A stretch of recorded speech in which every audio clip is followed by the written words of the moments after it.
What happened in Washington, D.C. is one of the most heartbreaking and infuriating stories we've seen in a long time. A 20-year-old soldier, Army Specialist Sarah Beckstrom is dead. Staff Sergeant Andrew Wolf is fighting for his life. These were young service members just beginning their adult lives, on duty in our nation's capital. Their job? To protect the public, to keep DC safe. And instead, they were ambushed, shot, executed in broad daylight by someone who should never have been in this country in the first place. Let me say this clearly. This tragedy was preventable, completely preventable. But it happened because of the reckless, irresponsible, politically motivated immigration policies of the previous administration. My reaction to this is not just about crime. It's about the policies that created the environment where this crime was possible. It's about the people who opened the borders, waved in hundreds of thousands without proper vetting, and then pretended everything was fine.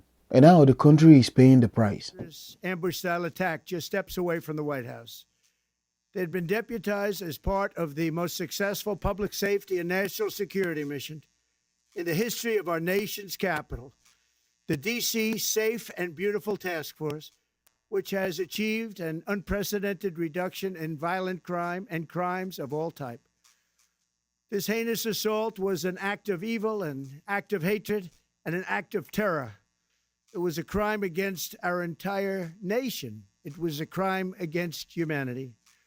The hearts of all Americans tonight are with those two members of the West Virginia National Guard and their families. The love of our entire country is pouring out for them, and we are lifting them up in our prayers. As we are filled with anguish and grief for those who were shot, we're also filled with righteous anger and ferocious resolve. As President of the United States, I am determined to ensure that the animal who perpetrated this atrocity pays the steepest possible price. I can report tonight that based on the best available information, the Department of Homeland Security is confident that the suspect in custody is a foreigner who entered our country from Afghanistan, a hellhole on earth. He was flown in by the Biden administration in September 2021 on those infamous flights that everybody was talking about. Nobody knew who was coming in. Nobody knew anything about it.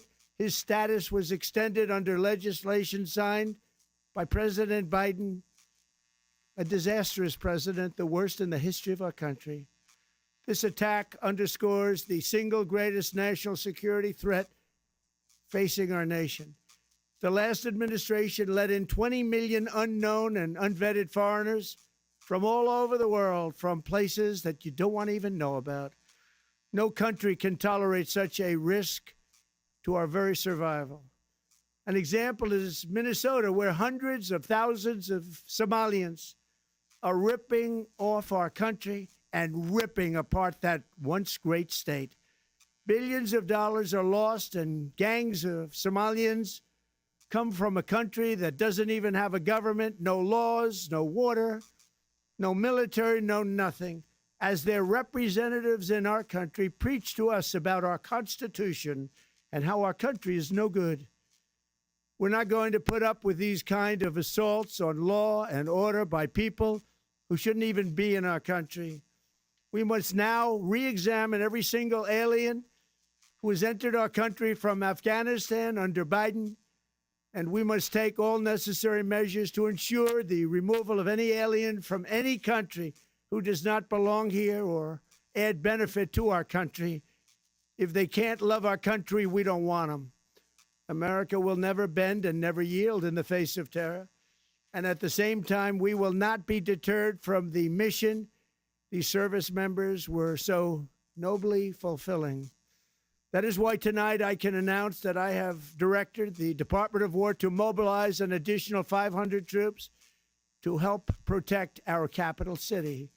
We will make America totally safe again, and we will bring the perpetrator of this barbaric attack to swift and certain justice if the bullets going in the opposite direction haven't already done that. During this time of the year, when we gather at home with loved ones, these two patriots were wearing the uniform of our country, patrolling the streets of our capital.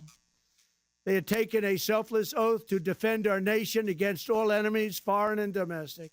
And that is exactly what they were doing when they were gunned down in a savage attack.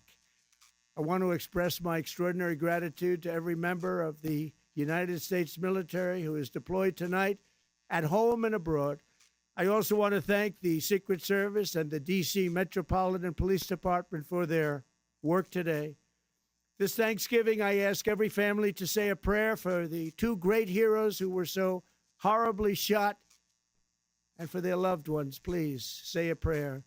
This Afghan national, Ramanullah Lakanwal, who came to the United States through Operation Allies Welcome in 2021, approached two uniformed National Guard members on patrol and immediately opened fire with a revolver. No argument, no confrontation, just a straight-up ambush. This wasn't random, this wasn't accidental, this was targeted violence. And the most heartbreaking part of all, Sarah Beckstrom survived long enough to fight for her life in a hospital before she ultimately succumbed to her injuries. She was 20. 20. This wasn't just a crime. This wasn't just a shooting. This was a complete collapse of what immigration policy is supposed to protect us from. And all of it leads back to the same root cause. America has been importing foreign instability into its own cities. 2. The Biden administration let this happen. Here are the facts everyone needs to face. Lakanwal entered the US under the Biden administration in 2021. He was not properly vetted. Nobody knew who he was. Nobody knew his mental state. Nobody checked his background thoroughly. And yet, he was flown in with thousands of others, under the political pressure of looking compassionate rather than acting responsibly. This was virtue signaling immigration policy, not national security. And why?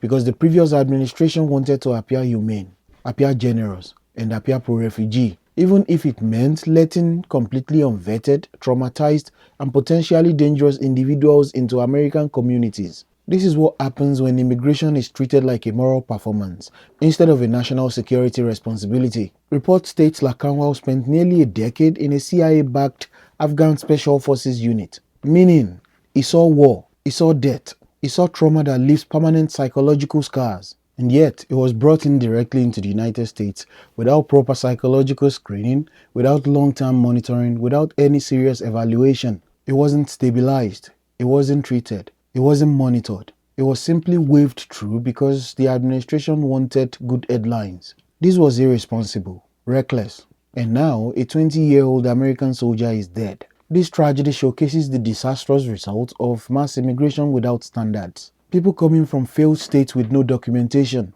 no way to verify their past, no way to check their affiliations, no way to confirm they weren't radicalized or mentally unstable, no way to ensure American communities stay safe. And now the United States has pockets of imported instability, entire enclaves where assimilation has failed and accountability is non-existent. Mass immigration has become a financial drain, a cultural fragmentation machine, a national security risk, a political vanity project for progressives. This is the cost of playing politics with the border. President Trump responded with anger, grief, clarity, and importantly, action. He described this attack exactly as it was: an act of terror, an act of hatred, an act of evil, a crime against the entire nation. And for once, a president didn't dance around the truth. He said plainly, nobody knew who was coming in. Nobody knew anything about it. And that's the truth the media refuses to say. Trump's decision to pause all immigration from high-risk regions is not cruel. It's common sense. You don't import instability. You don't import crime. You don't import mental trauma from war zones without ironclad screening. Because when you do, innocent Americans pay the price. And in this case, that price was the life of a young soldier.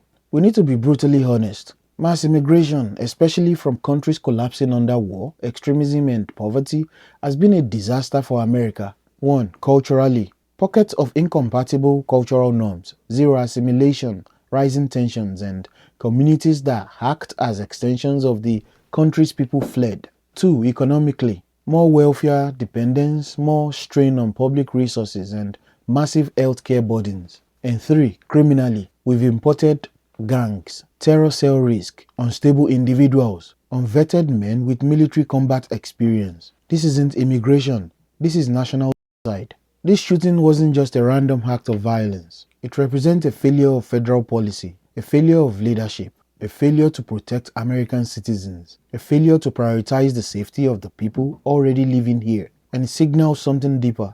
America has lost control of who is allowed to enter its borders. If this doesn't wake people up, nothing will. So, two young patriots were ambushed on American soil by someone who never should have been within 1,000 miles of this country. This tragedy sits squarely on the shoulders of reckless immigration ideologues, politicians who prioritize political narratives over the safety of the American people. If this country wants to survive, if it wants to remain stable, if it wants to protect its own citizens, then the era of open immigration policies must end. America must return to strict vetting, strict limits, national interest first, security first, American families first. Otherwise, what happened in DC will not be the last time. It will only be the beginning.